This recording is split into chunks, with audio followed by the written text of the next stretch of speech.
The broadcast is now starting. All attendees are in listen-only mode. Good afternoon, ladies and gentlemen. Welcome to TechGig, our endeavor to empower techies. This panel discussion is part of the Digital Month program presented to you by Accenture on techgig.com. Digital Month is a perfect opportunity for you to learn the latest trends and technologies in digital. It has brought to you various webinars and contests. While the potential for learning and value add to your career is huge, it also gives you a chance to win exciting gadgets by taking part in the contest on digital. The topic of today's session is wearable technologies. Here to stay, and our guest speaker today are Sridhar Rajgopalan. He is the Managing Director and Digital Capability Lead. He heads the Interactive Practice in India, Accenture. Jeff Huang is Digital Lead, China Delivery Center, Lead China Life Sciences, COE. He has the digital practice in China with Accenture. JP Palatok, he is the Digital Lead for Philippines as well as the Mobility Capability Lead for Global Delivery Network, Accenture. And our Accenture moderator, Vaishnavi Prasad, she is the Senior Manager, leads Product Engineering, Analytics with Accenture. So without further delay, I introduce you all to our guest speakers. Over to you, Vaishnavi. Thank you, Aradhana. Good afternoon, good evening to all of you who've joined us. Thank you so much. I'm excited to be the moderator of this session. We have an extremely good panel. So start asking your questions, make it very crisp and make it very interesting for us. So the topic today is very exciting, right? Wearable technologies.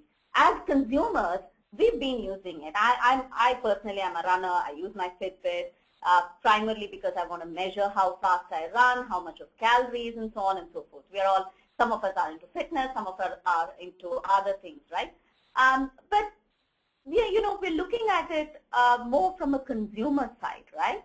So what we are trying to achieve with this session is what does it mean to our businesses? We're working with a lot of businesses. How is the fad of consumer moving into commercialization, right? That's what we're trying to find out.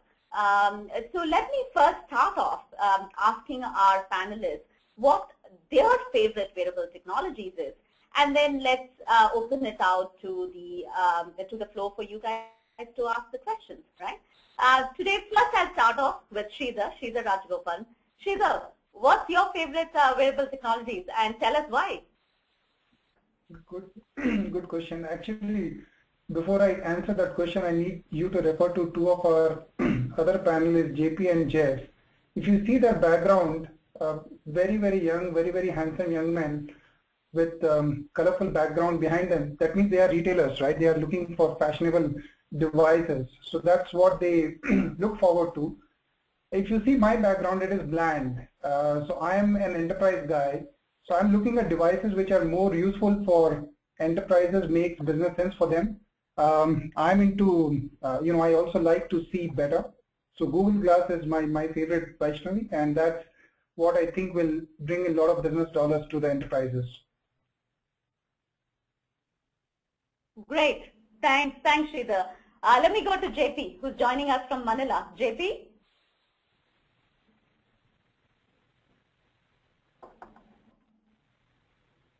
JP, can you hear me?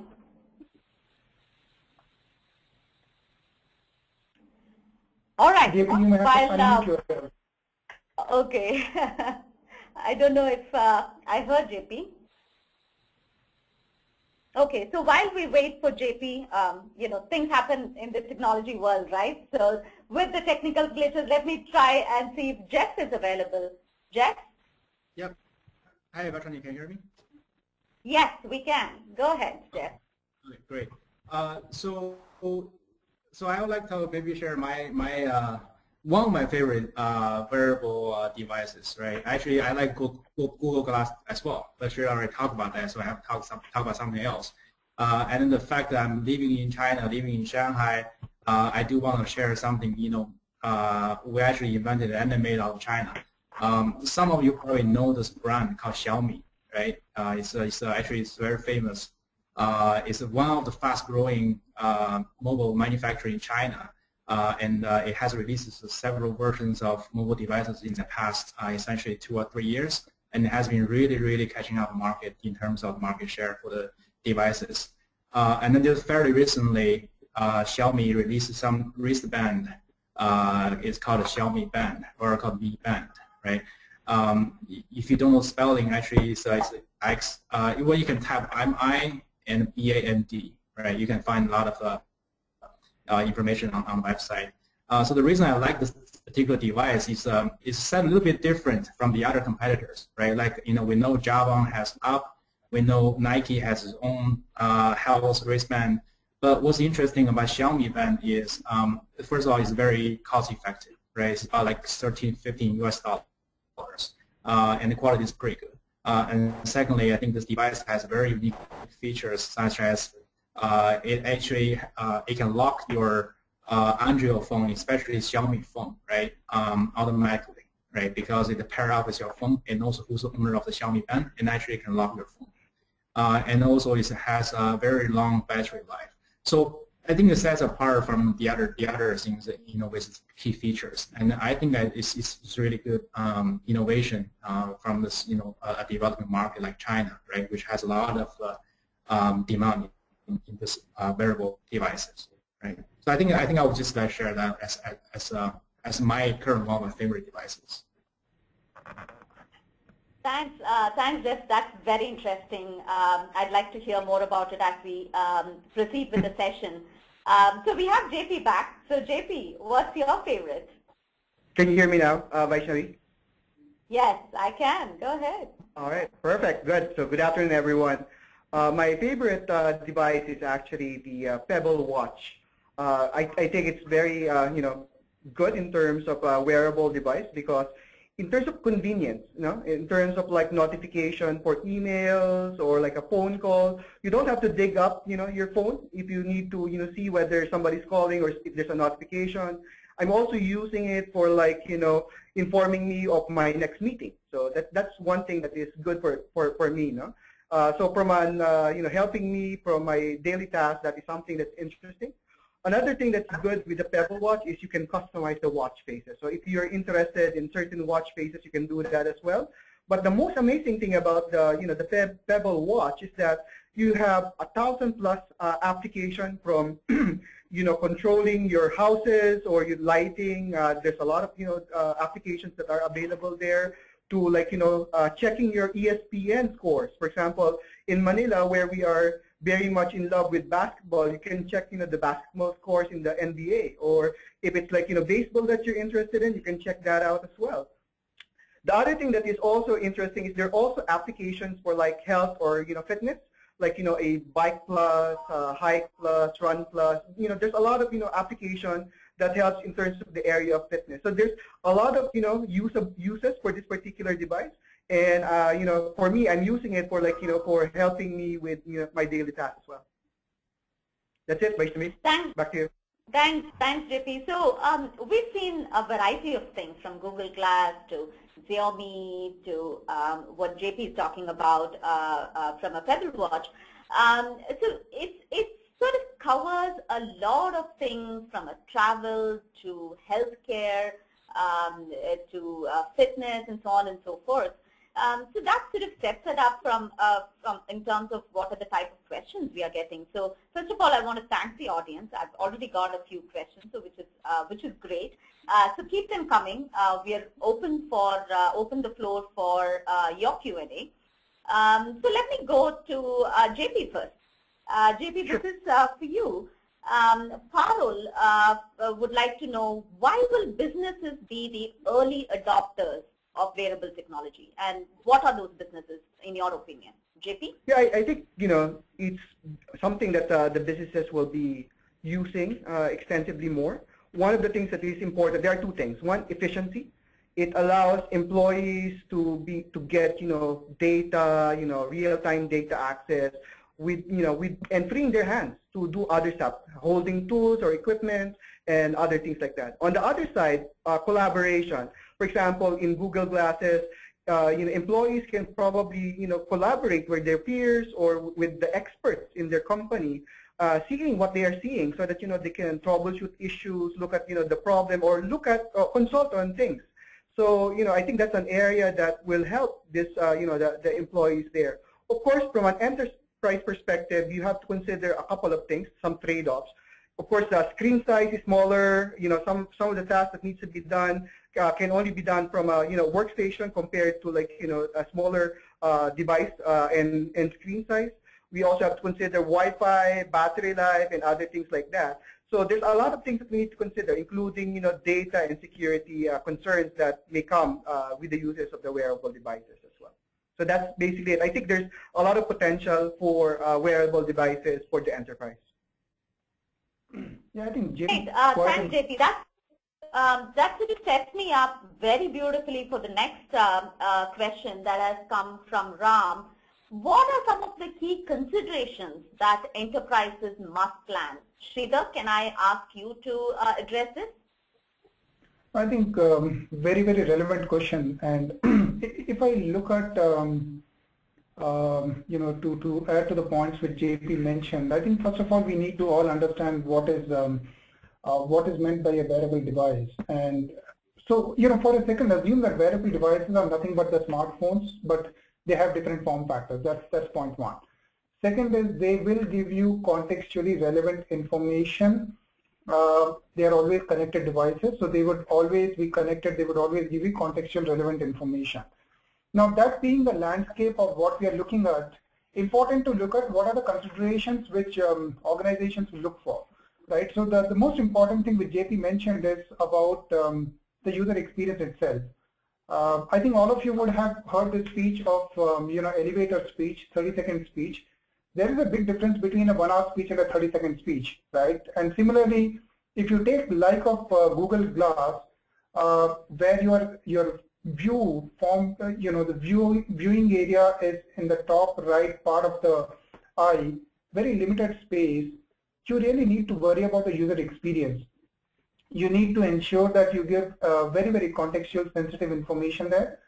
So for example, if a surgeon is performing a surgery on a patient, you want to ensure that all he is getting is the vital signs of the patient and is able to see that in that particular area, right? So user experience becomes extremely important. Second is, it does require a fair bit of integration with IT infrastructure. And what that means is, for a second, assume that any of these wearable devices would integrate with your enterprise systems, SAPs and the ERP systems, the supply chain management systems and whatnot, which essentially means that you really need to open up your integration, enterprise integration infrastructure in a way that you can integrate to these devices far more comfortably. Third thing would be data visualization and analytics. So JP mentioned about collaboration, video. So assume that you are in a deep mine and you are trying to fix a condition there. To fix a condition, you want to take a support of people who are sitting in the console room and want to help you with that. The video streaming that takes place and that gets passed on to the console, there has to be a right amount of analytics and visualization that takes place, so that both the enterprise side console people as well as the person who's wearing the wearable device is getting the relevant information. Privacy is an important factor, which means that just like the concept of bring your own device, any of these devices is no different. So you bring a Google Glass to an organization, you really need to comply with the same security policies as you would do for any of the other devices. Other kind of privacy is very important because, in cases of collaboration where there is a lot of streaming that is happening, you may be moving from a professional environment to a private environment or a personal environment. You need to be wary of the fact that a lot of this personal information does not get passed through, right? So that is important. A violation of intellectual property rights, those are important considerations as well. So yeah, Vaishnavi, good very good set of devices, very good set of things, but we really need to be wary of how best to implement them.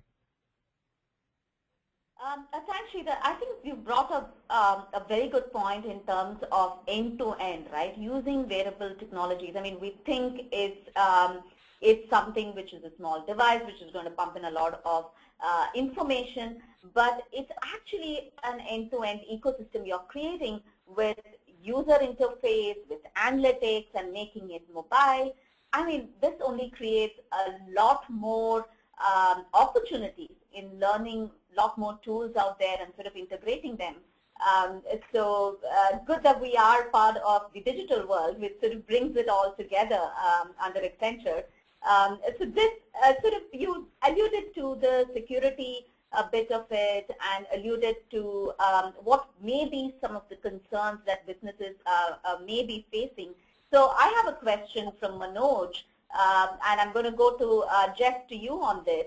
For privacy reasons, are there ways to remotely disable wearable features, like whether it's a camera or a recording device, when we are in the environment, when we are in a corporate environment or in an environment where security is the biggest concern? Jeff, over to you. So thanks, Marjani. I think the question is more about using these wearable technologies, right? There are some actually inconvenient side of this, right? And then one thing is that for privacy concerns, right? I think that's question is more around that, right, Marjani? So yes. So I think my view is on this is, like I said earlier, I think every technology enables certain things for us, and then there's always something in the early stages, right? We always consider as a side effect, right? And apparently, for adopting wearable devices, right, we do have some, concerns like early stages. For example, right, Google Glass, when first unveiled, and a lot of people asking about privacy. If I'm having a conversation with my colleague, in a public place, right, someone else took a picture, right? So there's always, people's privacy at question, right? If this technology enables so much convenience for our people. But for the question right now is, do we have some measurement in place that we can manage this in a very effective way? I think right now, looking at the market right now, so we don't have a lot of options in terms of managing this, right? Especially, I think, for example, right, like enterprises or where they have more data concerns or information privacy concerns, right? They will see this as one of the things that I think as an industry they need to solve, right? But I do believe, right, this is like every single new product or every single new innovation comes out, right? There is something that we need to address down the way, and then this is a part of the thing that as wearable technology become more mature, right, or as products become more mature, definitely there will be more options available, right, for people to address, and then in a certain way maybe restrict certain usage of wearable devices, right? So hopefully that answers the question I mentioned. Yeah, Jeff, I think it answers the question and it also opens up a lot more other questions, right? So I'm getting a lot of questions, so I'll jump into the next one. This is from Indrajit. JP, this is for you. Can we do payments also with wearable devices? Do we have that technology available already, JP? In terms of payments, in other words? Yeah, I think in terms of payments, I think there's always a way to connect that. Normally, in terms of like the smartphones, we already have the mobile payment capability. So I don't see any hindrance to be able to create a payment application as well using wearable devices. For example, the Pebble apps in particular, you can create application there and install that in your in your watch. And in particular, normally the Pebble watch connects to your phone anyway, so you can leverage the phone for doing the mobile payment. So I think that's something that's doable. In terms of availability right now, I think there should be some vendors already exploring that. I'm not sure if there's something that's already launched already. All right. I think you alluded there is from a technology standpoint, it's possible. Correct. We need to make sure that from a security standpoint, privacy standpoint, things are taken care of. And we do have some of it already available in the market. We've done that for our clients as well. So, you know, definitely something that's out there, right? Okay. Sridhar, you know, this, I'm coming to you because what JP said and prior to that, what Jeff also mentioned, a lot of privacy, a lot of security kind of things that came out, right? So this leads to my next question from Subbu. What kind of regulations do you think exist around wearables, perhaps even from a healthcare industry? Sridhar? Very, very interesting question. I think a few things that we really need to, I would go back to the fundamentals, right? I look at the fundamentals every time a new device or a new gadget gets launched. A wearable device is in no way different than the kind of mechanism you would have for anything like a smartphone. Right, so the kind of regulations that you have for bringing in your smartphone and looking at that in the workplace environment or enterprises or extended enterprises, it remains exactly the same. So do's and don'ts with respect to wearable devices vis-a-vis your smartphones would remain exactly the same. So if something is applicable for a smartphone, would get applied to wearable device as well. Okay, that makes sense.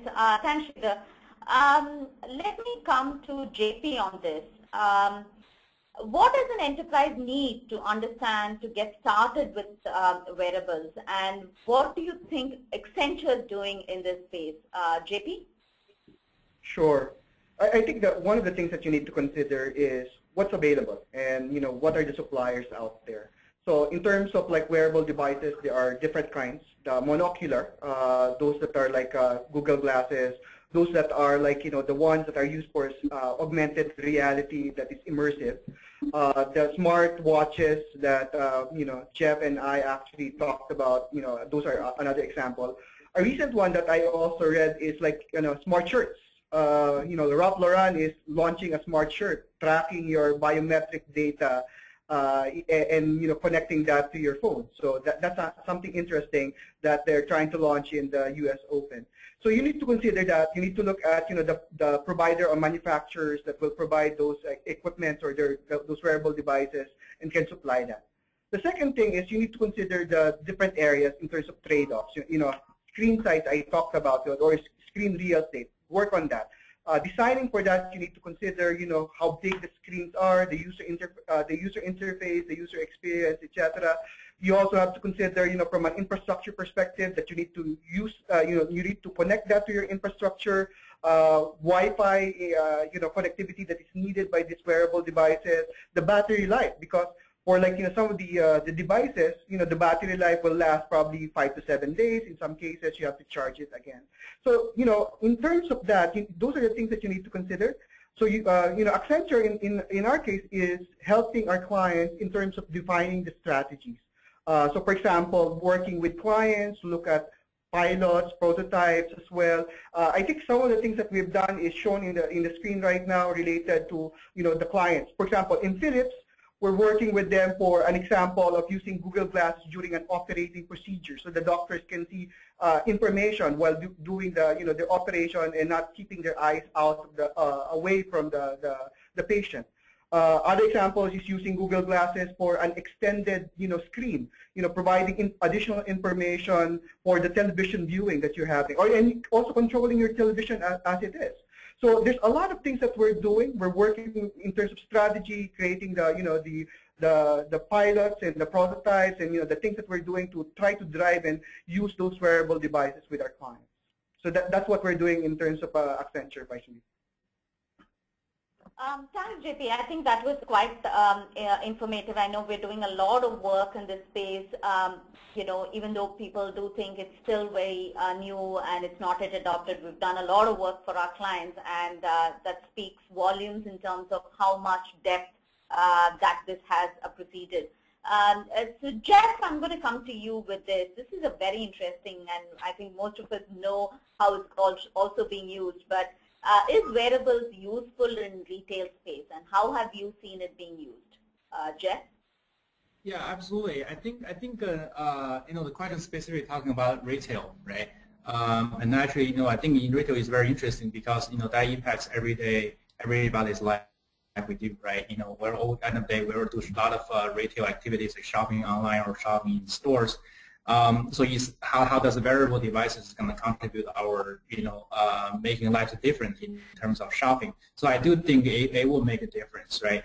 There are many cases where we can think of how useful that can be, right? For example, right, if we walk into a store, right, wearing a Google Glass, right, you can instantly tell, the price comparison. You can even tell more of the information of the specific product. Or on the other end of this, if salesman wearing Google Glass, right, this person can become very, very knowledgeable, right? Not only about the information in the store for the specific product, right? He or she can instantly know what other competitors are doing with these products. Even so basically, they opens the door for a lot of ways, right? Where we can make this shopping for retail more interesting, right? And more in a way that have a lot of information that help you make decisions or help a salesman to lock down deals, right?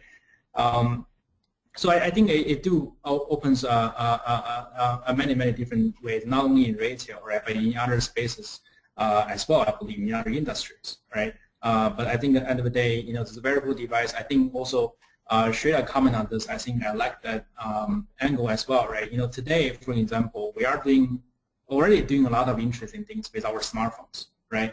Like the scenario I mentioned.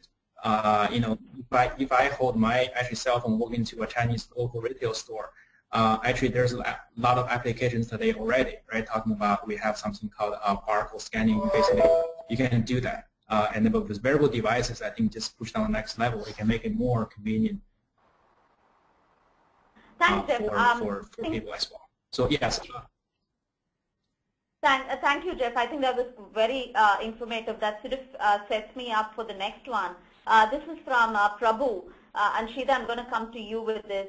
What are some of the health parameters that Google Glass can capture? And I think I want to sort of elaborate on this in terms of what's the type of data that it's been able to capture and process, and what's your take on what it is currently and where this can go in terms of evolution.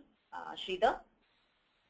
I think that's quite an interesting question, Vaishnavi, because I think Prabhu is looking at Google Glass to substitute some of the medical devices which doctors are carrying.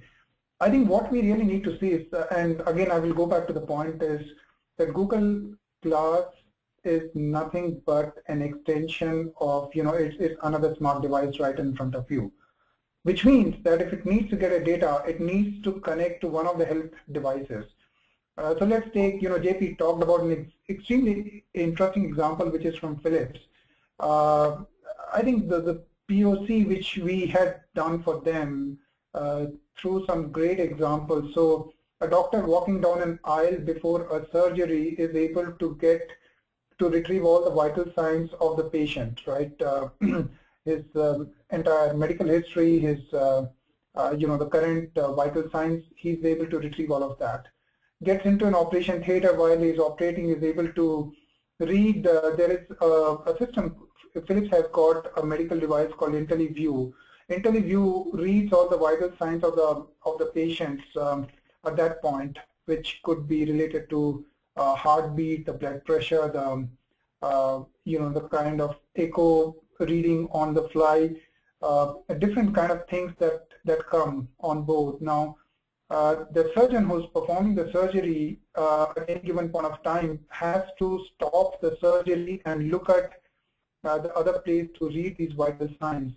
And now, the fundamentals of Google devices, that Google Glass, is that it's a hands-free device, which means it allows the doctor or the surgeon to be doing his job, which is actually working on the patient, yet give the contextually relevant information to the doctor. So the Google Glass in this case would connect live with IntelliView, a device from Philips, will pull up all the vital parameters. And I'm saying the possibilities are endless. You can connect to n number of devices from which you want to pull out the information in a completely Wi-Fi environment.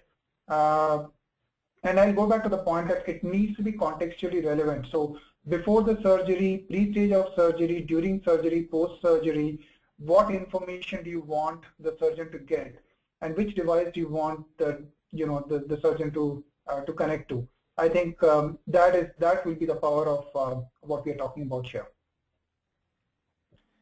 Thanks, Sridhar. There are a lot of questions in terms of wearable devices being expensive and what's the new feature that Apple is coming out in the next 8 hours. So I'm going to refrain from some of those and sort of concentrate more from a business standpoint on how we are impacting business. So Avik has a question, and JP, I'm going to come to you with this. What are the type of use cases that we see wearable devices in manufacturing? We've looked at travel, we've looked at healthcare, we've even talked a little bit of finance. How about in the manufacturing industry? Over to you, JP. Sure. I think one of the key use cases would be on the inventory management, where for example, you probably would look at Google Glasses to provide information on where the materials would be available, or the other thing is providing you information of the stock or the information about the availability of the material or the supply that is available out there. The other thing that is also something that can be used is, again, it's hands-free.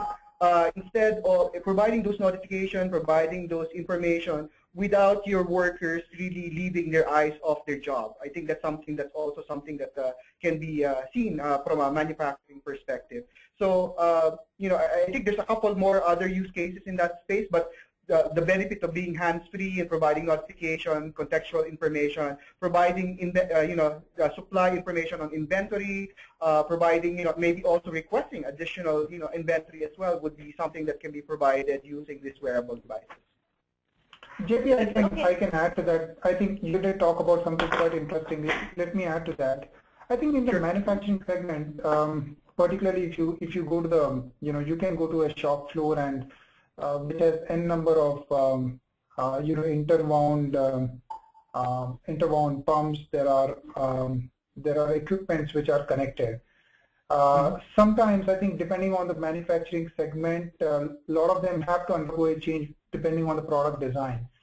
Now, if they have to undergo a change, it is important that the floor plan which you have in the shop floor, that also undergoes a change. So some of these equipments need to go through a change. And when these equipments are going through a change, what really helps is some of the devices, some of the smart devices like, I don't know how many of you have heard about it, it's called Epson Moverio. Epson Moverio is a great device. It has a full view compared to likes of Google Glass, which has field view is very small. Epson Moverio will have a full screen view.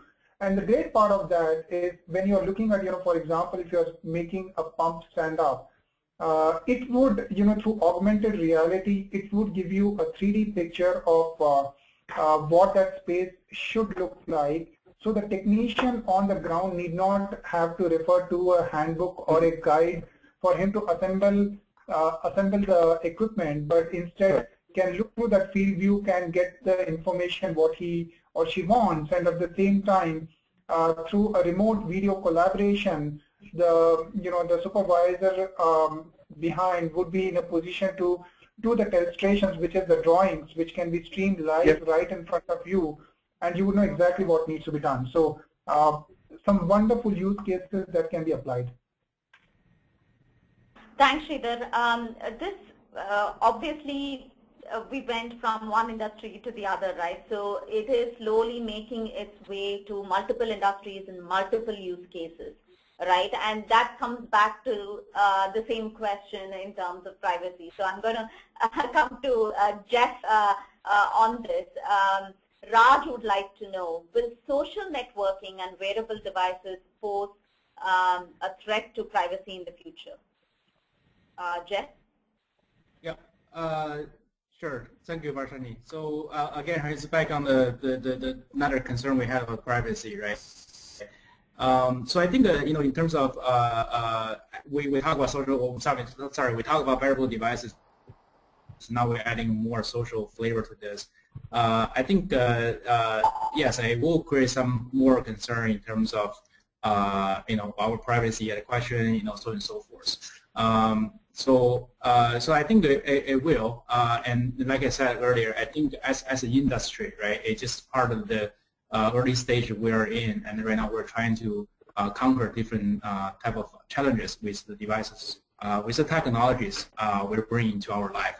And actually, the other thing I just want to maybe not directly relate to this, right? So basically, we talk about wearable devices. I think Shweta made the point several times. Basically it's about some of the things we do today, but we make it more convenient, right? Like for example, right? Today we have Google Glass, right? It's a very, very convenient tool.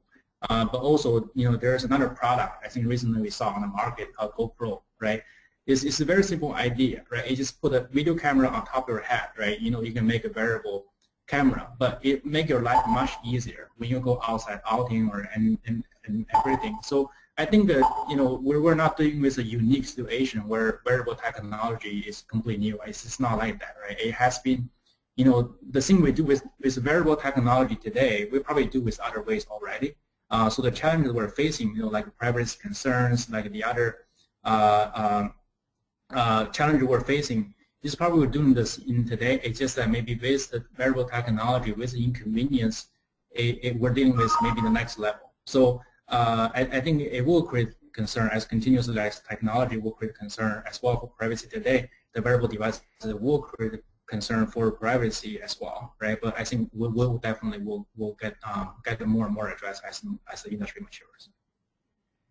Yeah, that's right. I mean, it's not, privacy concerns are not primarily only with wearables, given the, influx of how much of data that we rely from social media, how much of data that we put on our cloud. So privacy has been a concern for a while.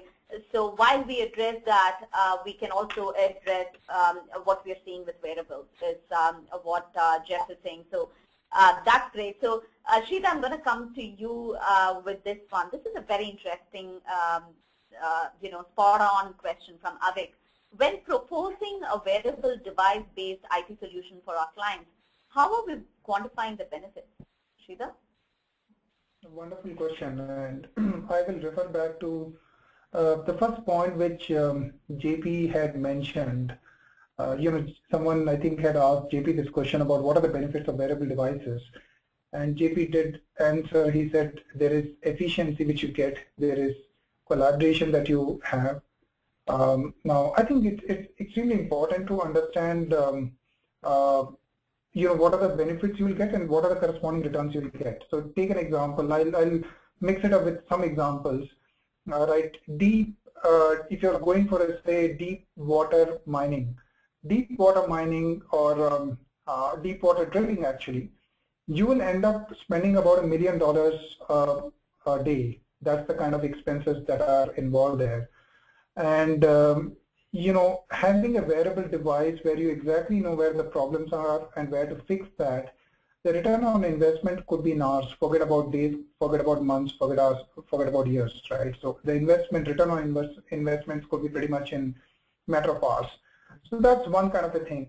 The second kind of a thing, goes back to the points of what are the benefits and what are the corresponding returns you can get. So there are areas where you can get monetary benefits, and there are areas where you can get time-oriented benefits. There are areas where you would get productivity benefits. And there are areas where you get employee safety benefits, right? So deep mines, you will get employee safety benefits, minimize the hazardous condition, avoid the usage of areas where you do not want to be. If you're in the logistics business, you could reduce the time that is taken for you to collect the parcels and the things that you need to collect on the way and drop off. Come out with the most optimized route in a way that you could do more delivery on a single day.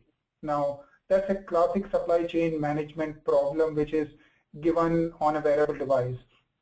Talk about training and communication. right? So if I'm an apprentice going for the first time to fix a problem at someone's home, I don't know where to fix the problem and how to fix the problem. Through a live stream video collaboration, I am getting instructions from my supervisor who's helping me, is able to see exactly what I am seeing through my camera and is able to tell me exactly what problem needs to be fixed and how it needs to be fixed, right? So you are improving customer satisfaction there. Look at areas where you can reduce your non-productive time and rework.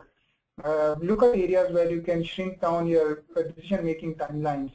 So enormous business benefits, you can quantify them in terms of either dollars or non-dollars, but it's extremely important to identify what industry you're looking at, what problem statement you're looking at what point of time would you want to make the investment, how much investment would you want for you to get the right set of returns. So very important to look at this problem holistically.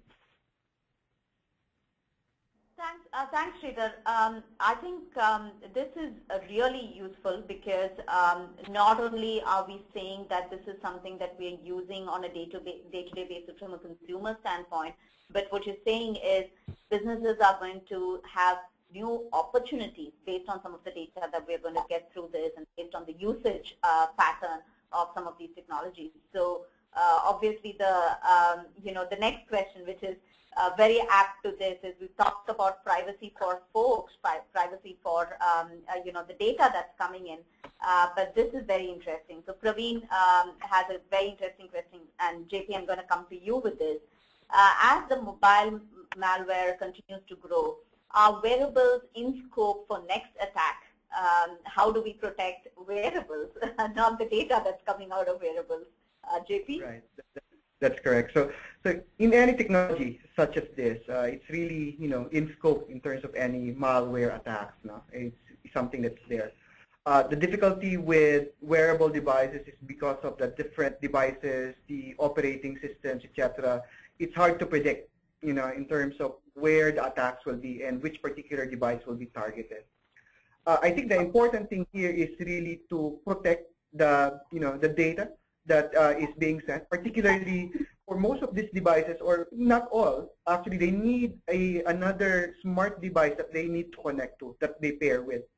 And I think one of the important things that you need to do is to protect that particular device where you send the data, as well as where your data is.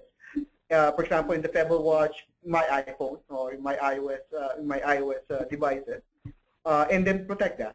The other thing that you need to look at is the policies that you have in terms of data sharing. What are the policies that are being implemented for the different devices, and whether those are applicable to wearable devices as well. So I think that's something that needs to be looked at to make sure that we protect ourselves. And the important thing is really, protect the devices where the wearable devices are pairing with. That's it, Vaishnavi. Thanks. Thanks, JP. So, Jeff, I'm going to come to you with this. Ramesh would like to know, have you seen wearable technology really being implemented in businesses today? Primarily, is it really there yet? Jeff? Yeah.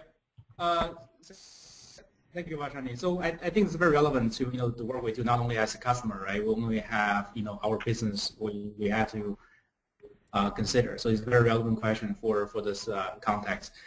So I think the answer could be land somewhere between is yes and or no, right?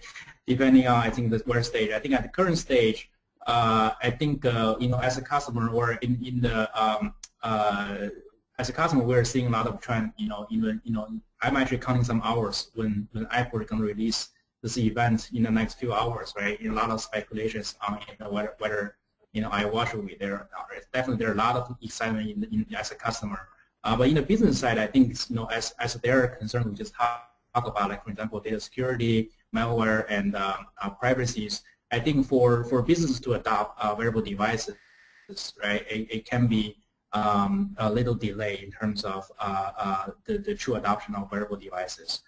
So we haven't seen a lot of clients, specifically doing a lot of implementations with the wearable devices yet, right? But just like, we talk about Apple today, the iPhone, the early stages, right? There's also very few enterprises are considering iPhone as another wearable option as a work phone, right? But now these days, a lot of enterprises taking iPhone, right? So I think it could be right now, it's at the current stage, we're not seeing a lot of requirements from business side, right? But we are, but there will be more. And actually, in the healthcare, I think that Shreya talked about this. Patients or doctors. Sorry, more about doctors wearable, where this Google Glass can help in surgery or other information. So in the healthcare sector, there may be some early adoptions of such devices. But one thing is not for sure is that it's not as well spread as as the customer market yet. Right? Okay. So Vashani, I think that's yeah. Yeah, I think fair, and that is something that we will be seeing slowly getting adopted given the amount of data that comes in, given the amount of business impact and the business growth that each of our clients and each of our domains see as they go along, right? So JP, I'm going to come to you with this one. Rakesh would like to know, this is bang on, right? Will wearable devices be as disruptive as smartphones? What's your opinion, JP? My opinion is yes. I think we're seeing just the tip of the iceberg in terms of the uses of wearable devices. We're slowly and quickly seeing the adoption of it. So you're seeing the Google glasses, and when Google really opens up, the development of applications for, Google Glass, etc., and the usage of it, I think that's something that will, pick up. The watch we're seeing, so you see, the adoption from, the different companies from, iPhone, Apple launching their iWatch, you got your Samsung, etc. So we're seeing a lot of that. Actually, there's a lot of, we're seeing this trend becoming more and more prevalent. There's also another example where one wearable is related to like contact lenses, where it measures your glucose level. There's another, as I mentioned, I also mentioned the shirts, the smart shirts, where it monitors your biometrics, your heart rate, and other things like that. And as people get into, using this wearable technologies, I think it will become disruptive, and we can use a lot of the, the actual devices as well as the data that is being gathered out of those wearable devices as well. So I think we're just seeing the tip of the iceberg. It's going to be very disruptive as people take notice and really explore the use of the wearable devices, both personally as a consumer, but also from the enterprise perspective on how they can use it in improving the enterprise. Thanks, JP. I have another interesting question from Priya and Shida. I'm going to come to you with that. But before that, I would like to know, this is a personal experience, right? When iPod came out or iPhone came out, this is something that we felt that we can't live without. Now we have a variety or range of wearable devices, right? So how long do you think that these will mature to a point where these are must-have devices, right? And what are some of the examples do you think? And I know I'm going to put you on the spot. I know you can't predict the future, but what are some of the devices do you think that will be in this variety of a range of things that will be a must-have devices, according to you, Sridhar? Vaishnavi, I can predict the future, right? So, See, that's why you're part of this panel. 21st June 2018 is when the smart devices will mature. Wearable devices will mature out. Just kidding. I think we are about 3 to 4 years where we realize the full benefits of wearable devices. Two parts to it. I think one part is consumer craze, which I thought would take some time to happen, but Jeff is doing extremely good work in China for some of the smart devices to come from there, and they will be catching the eyes of the consumers very soon. So consumer market will pick up, I would say, pretty much in the next 6 to 12 months. Business side, a lot of them are in, what I would say is in incubation stage, where they are experimenting with the technology, they are identifying the use cases, they're finding out which ones would make sense and when. I think it's going to be 3 to 4 years when this will become billion-dollar business. When I say billion-dollar business, 2018, I'm expecting this would be an industry which will give us about $50 billion in the this thing, and that's what I have read from analyst reports as well. So quite an interesting space, but I also think as long as companies proceed with the right direction and do not fall into the trap of likes of your wireless headphones, they will do good and they would make money out of this. Yes, Shida, I think that's a really valid point, because at the end of the day, the adoption really is the one which drives it, right? That's pretty neat. So I think we've sort of come to the close of this session.